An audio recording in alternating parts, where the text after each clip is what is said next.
నేను L Ravinder, working president Congress party Tellapur municipality. ఈరోజు BRS party వాళ్ళు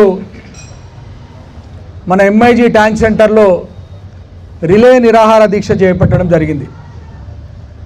వారి అజెండా ఏంటంటే ఎంఐజీ విద్యుత్ నగర్ను టోటల్గా మొత్తం భారతీనగర్ డివిజన్లో కలిపడం జరిగింది.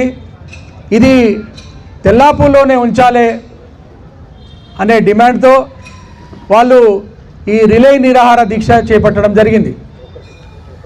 మొట్టమొదటిగా మేము చెప్పదలుచుకుంది ఏంటంటే కాంగ్రెస్ పార్టీ తరఫున, కాలనీవాసుల తరఫున మేము ఈ రిలే నిరాహార దీక్ష పార్టీలకు అతీతంగా ఉంటుందని మేము అనుకున్నాం. మేము కూడా సంతోషించినాం. సరే మంచిదే, ఏదైనా మంచిగా అయితే మంచిదే అని మేము కూడా ఎప్పుడు కామెంట్ చేయలే. వాళ్ళు ఈ దీక్ష చేస్తున్నారని మాకు 3 రోజుల ముందే తెలుసు. అయినా కూడా మేము ఎక్కడ లూజ్ టాక్ చేయలేదు. వాళ్ళ గురించి ఎప్పుడు మేము తప్పుగా మాట్లాడేది. ఎందుకంటే ఎవరన్నా ఏదైనా సాధిస్తుంటే మనకు తోచిన సాయం వీలైతే చేయాలి, కానీ డిస్టర్బ్ చేయొద్దనే ఉద్దేశంతో మేము ఎప్పుడు కూడా ఆబ్జెక్షన్ చేయలేదు.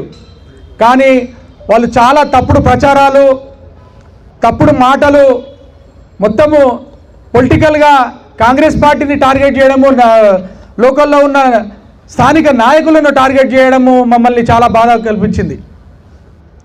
ఎందుకంటే తప్పుడు ప్రచారాలు చేయడం వాళ్ళకి అలవాటయ్యి, నేనేమంటున్నంటే దీక్ష కన్నా ఎక్కువ పొలిటికల్ వీళ్ళు కనిపించింది.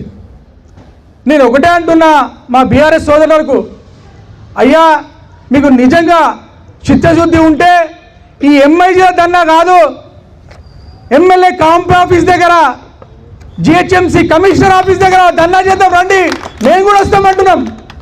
తెల్లాపూర్ కావాలని మేము కూడా కోరుకుంటున్నాం. కానీ మీరు ఇది కేవలం రాజకీయ దురుద్దేశంతో చేసిన మీటింగే తప్ప, మీరు ఎంఐజీలు వస్తే ఎవరు వస్తారు మన దగ్గరికి, ఎవరు చూస్తారు, ఏది మీకు చేస్తారు?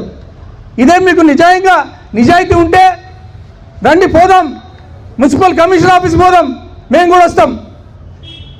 ఏదో కాంగ్రెస్ పార్టీ చేసినందువల్లనే వచ్చింది అనేది తప్పుడు వాగ్దానం. ఎందుకంటే